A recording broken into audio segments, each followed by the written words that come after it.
Greetings everyone.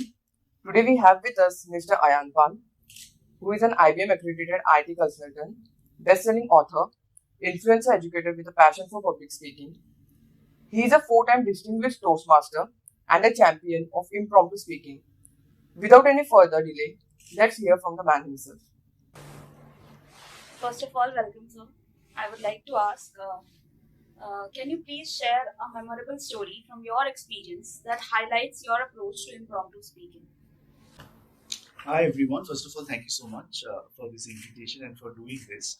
We're gonna do a lot of let's exchange the mics today. Yeah. Yes. But I think impromptu speaking and a memorable experience and a memorable story. Well, it has to be something to do with Toastmasters International. You see, I am not the kind of person who has for a large part of my life been comfortable with impromptu speaking or public speaking for that matter. Well, if you ask me to recite Shakespeare, I would probably do that. But I would shake as the spear was being hurled at me when he would put me on stage. A long time back, in the year 2010, and if I'm not mistaken, in the month of June, everything changed. When a colleague of mine invited me to this Toastmasters meeting, and I went to the meeting, and during that meeting, I was called up on stage and asked to speak on a topic, impromptu. I had not done that at school. I had not done that at college. But when faced with the consequences of getting embarrassed, something changed, something happened, and I felt almost as if this was a magical evening because I spoke and it was liberating. And I don't remember what I spoke, but what I remember is what I felt like. It was amazing. I felt like I was on the magic carpet and I was flying up in the air, and my spirits flew, and my confidence soared, and I knew this was what I had been missing in my life till then. I don't think I've ever looked back when it comes to impromptu speaking, but if you ask me what made me feel that way, strangely, it was not what I spoke. No, it wasn't. It was the way people reacted to me. It was the way people clapped and cheered loudly. It was the way the person who gave me the topic smiled. I realized that they want me to succeed. And so, in my own little way, I succeeded. So, that's the story I have to share about impromptu speaking. And it's a true story. So, sir, can we say that impromptu speaking or overall public speaking is all about connecting with the audience? A lot of times people think of public speaking as a way to connect. I think that part is right. But is public speaking necessarily about connecting with your audience? The answer is no, as per me. When you have a speech out there, you don't know who your audience is. Is your audience a housewife? Is your audience an 8-year-old gamer? Is your audience a 65-year-old grandmother? I don't know. So, how can I connect with the audience if I don't know the audience? I feel a great public speech is something that helps you connect with yourself. You're not here to speak to impress. In fact, we would rather and we should rather speak to express. Express your innermost turmoil, your deep thoughts, your reasoning. Connect with the you and let it come out in the most beautiful way possible. I know it's difficult, and a lot of times we are too focused on who the audience is and how to make them laugh and how to make them cry or how to persuade them to do something, how to motivate them to do something, and all of that is correct. But if it is not the real you, if it does not show a real aspect of you, even if you connect with them, it's going to be short lived. Unless, of course, you're an actor and this is a film and you're following a script, then that's different. But if it is about you, let's please understand that in today's time and age, what you say is going to remain there for posterity's sake. It's going to be there forever. So if it is not a real you, an authentic you, it might as well be someone else. Because the best person to tell your story is you. And it should not change based on who is going to read the story. That's my opinion about the importance of connecting to an audience for the sake of connecting versus connecting to you for the sake of reconnecting with yourself. So, sir, the next question that I want to ask is, it is related to the same context. So, sir, how do you adapt your storytelling style to different audiences or unexpected situation during a live presentation? Thank you so much for the question. So, what is storytelling? Storytelling is you not losing the plot, is you not having a conflict in your mind about what you're trying to say, is you knowing in advance what kind of dialogues you want to use. Storytelling is about all of these things, but at the end of the day, you are playing a character, that of the storyteller. So decide for yourself what kind of storyteller you want to be. So first, are you going to be a humorous storyteller, making them laugh and fall on the ground? Maybe you're doing a stand-up comedy. Are you going to be a motivational storyteller, trying to motivate them to do something? Are you going to be a persuasive storyteller, telling them that this is what you need to do? Are you going to be an inspirational storyteller in which you don't tell them what you need to do, but you know for yourself? So first of all, decide what kind of storyteller you want to be. Second, decide what kind of stage it has to be. The kind of speech you deliver on a TED Talk is definitely not what you should do on Coffee with Karan. Trust Okay. me, it will not work. And Karan will not let you. Yeah. So understand what kind of stage it is. Understand what kind of audience is going to be there live. I still remember for one of my TED Talks, which was at DAV school, the audience were, a lot of them were children. And during my story, I was giving an example and I started singing a song from Aladdin. And they all started clapping, and it is still there in that video. Now, that TED Talk had a lot of very great, inspirational, influential speakers. There was an actress who had won a national award. There was a scientist with a lot of international awards. There were these two women who were Forbes 30 under 30, but I received a lot of reactions because something connected with the audience. Now, I could have taken any example for some reason, knowing that the audience were going to comprise school children. I had taken the example of Aladdin. Now, that doesn't mean that just because they are children, you're just going to do a Lion King. It has to be something that is unique. And you have to try to understand age groups, try to understand ethnicities. Another example is I was delivering a workshop in Oman, and my audience comprised men and women, obviously. Let's not have wrong ideas. And then what happened is I realized that I shouldn't be making eye contact with the woman. A lot of them are still uncomfortable and they would not react. The way of reacting is very different. So cultural sensitivity is very important. In some of the Islamic nations, you don't look at people's eyes directly. In India, you would rather look at people's eyes directly and try to connect with them. So cultural sensitivity of who is there in the audience is very important. And last but not the least, when you're using humor, please understand humor is a double-edged sword. Yeah. You never know when people will get offended, and I don't want to spend some jail time. And my intention is not to go to Big Boss because of all of this. That for me is a big loss. So you have to be careful about humor. I once remember cracking a joke on, I think, politics or politicians, and later on in a different country. It was just a personal opinion, and someone got very offended and thought I was talking about some other politician, which I was not, by the way. So you have to know your audience a little bit. Shouldn't change your story completely, but you might want to use better pop culture references, the right kind of examples, and try to be aware of cultural sensitivity.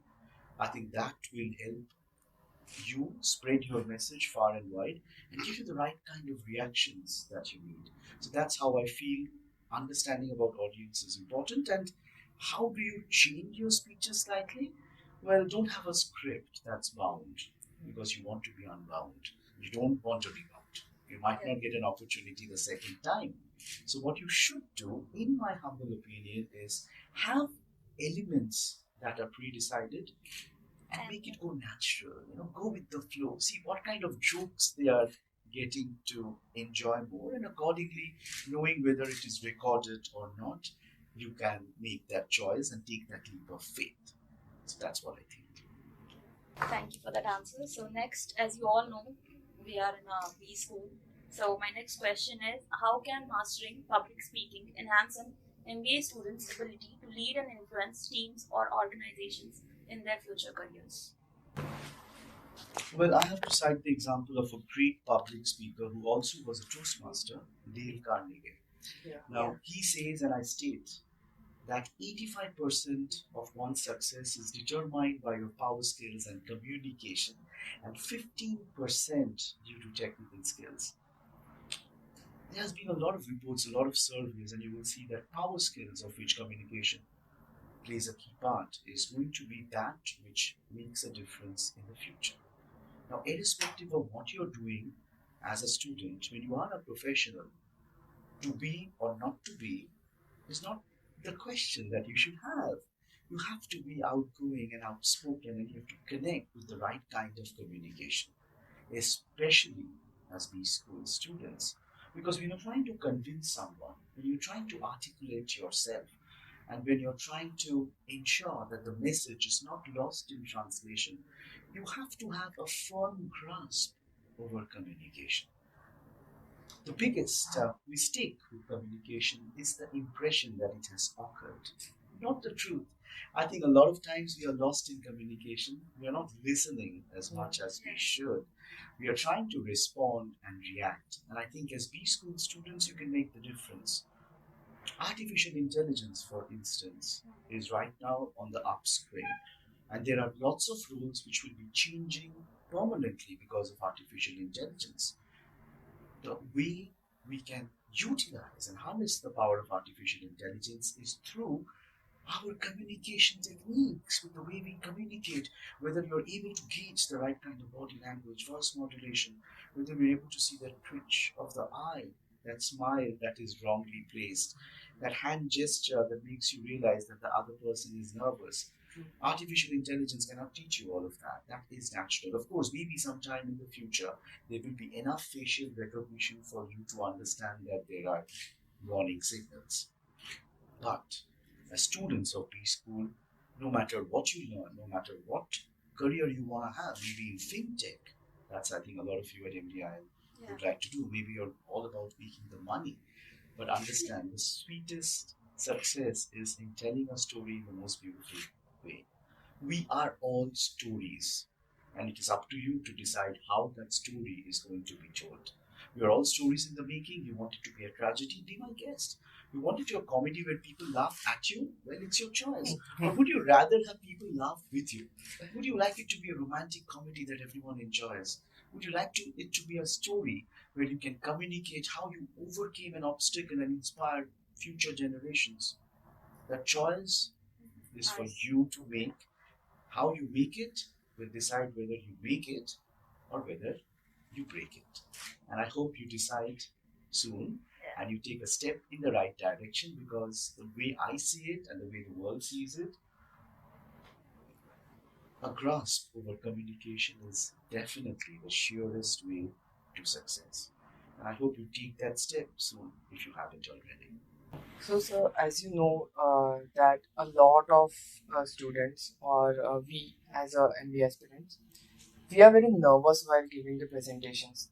So, sir, is there any activity, is there any practice, or we can do to overcome this nervousness in front of people if we get any unexpected audience? So, what can we do to overcome this nervousness? Funny story, but true story, is that the body biologically reacts in the exact same way, irrespective of whether you're nervous or excited. Sweating. Oh my god, I'm feeling thirsty. Hands are moving, feet is being bumpy. Whether you're nervous or you're excited, your body reacts in the same way. You have to condition your mind to make it think that you are not nervous, that you are excited. And the best way to do that? Deep breathing. Yes, deep breathing. Now, of course, I don't expect you to be a Baba Ramdev and go on. No Kapalbhati, not for me at least. But when you breathe deeply, you are anchored in the moment.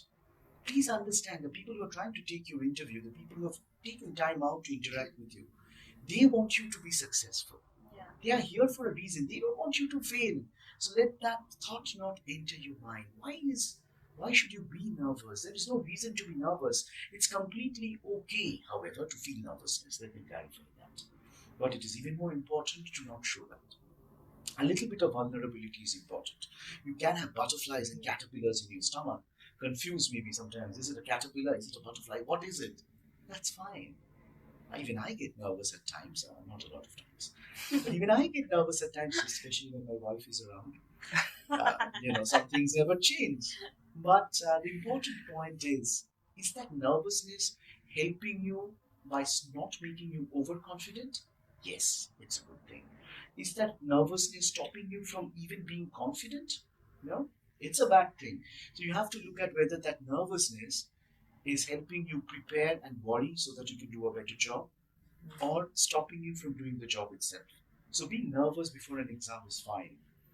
Being nervous just before the exam is about to start is fine. Being nervous between the exam and the results is also fine. But being nervous during the exam is not. Yeah. You should have nerves of steel. We are not going to have a Superman come here and do that. However, we have to understand that excitement, that key aspect that we have the capability of feeling biologically, is exactly the same as nervousness, which takes away all our capabilities. I have experienced deep breathing and not talking to people as a very good sign. And another step that I do, which you can try, is having good sleep. I know most of the students are not sleeping here. Okay, I should not go there. That can have a lot of other connotations. In their own rooms by themselves. Let me clarify. So if you do not get a good sleep again and again, your body will not function in the way it needs to be, and you will get unnecessarily nervous.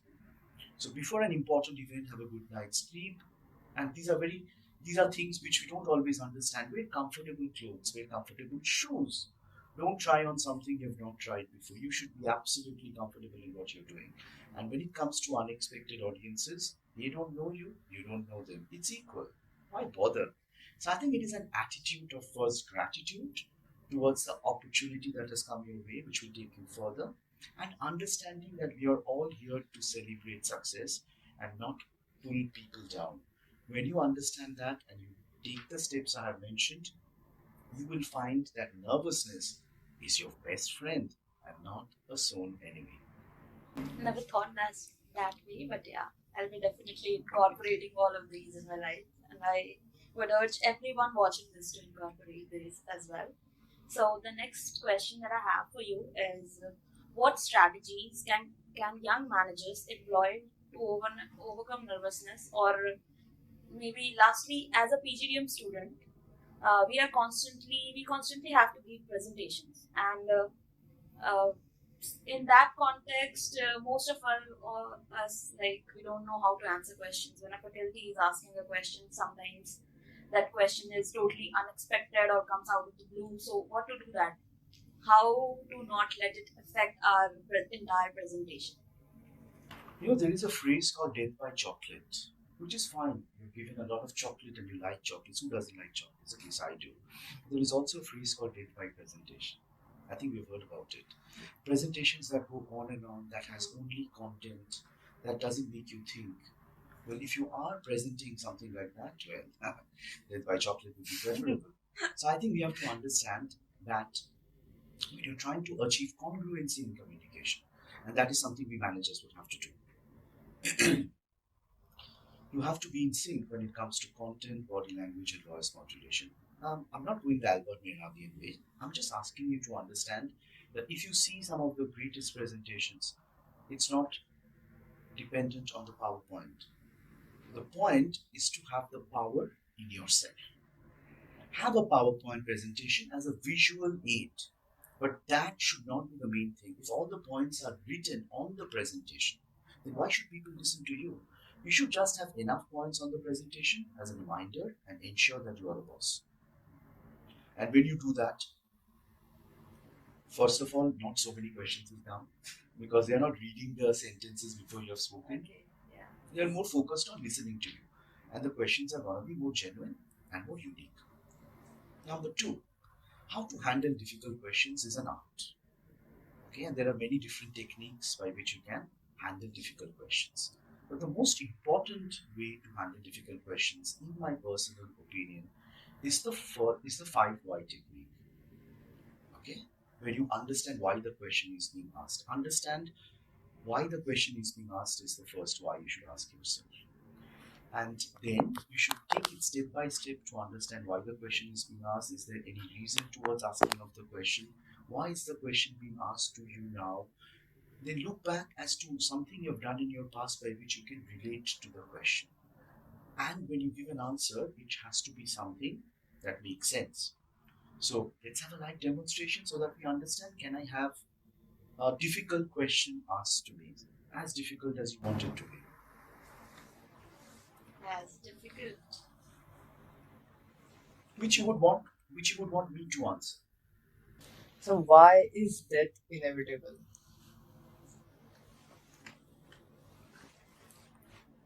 First of all, thank you for the question as to why is death inevitable. Inevitable. I guess you thought of death because I talked about death by chocolate. and Yeah, death by actually PowerPoint. it came from that. Actually came from there. So death is not inevitable, as per me. You're thinking about the physical aspect of dying. I think we have all been afraid of death at some point in time. I was afraid of death and dying when I was in a COVID ward, fighting to breathe, and it seemed like it's about to end. But see, I'm sitting here today telling you about death. I do understand a lot of us are worried about death, but let me tell you, you die only once and you live every single day. Number two, when you're gone, people will remember you. They'll remember your thoughts, they'll remember your actions. Give me blood and I'll give you freedom. The man who said that died.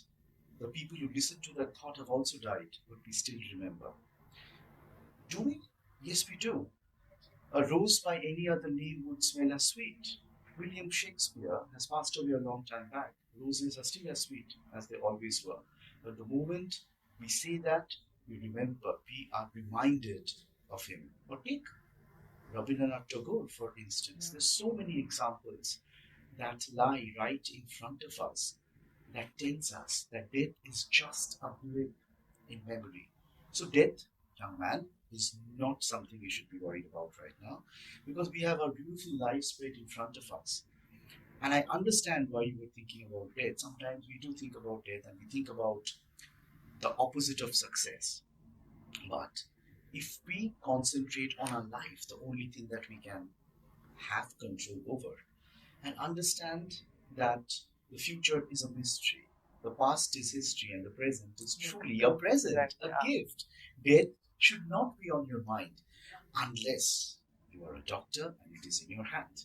So then please think about death and how you might die if the operation does not go well, by mob lynching maybe, and then take care of it. If you are a Supreme Court judge, think about the death penalty that you may or may not offer because that is something that you're supposed to do. But even the judge ensures that after the sentence is passed, the nip is broken because it's a momentary thing. And no matter whether you think someone has really died, no one ever dies. The only time you die is when you're forgotten. And to ensure you're not forgotten, you have today to turn it into the most beautiful gift. And that is why, my young friend, don't be worried about death. Instead, be worried about living because it's such a long life. Thank you so much. Thank you for gracing us with your presence today and sharing your invaluable insights. Your guidance and enthusiasm have truly inspired us to enhance our communication and leadership skills. On behalf of everyone here, we look forward to applying what we have learned from you. Again, I would like to thank you from entire MDI Murshidabad family. Thank you so much. Thank you, sir. Thank you so much.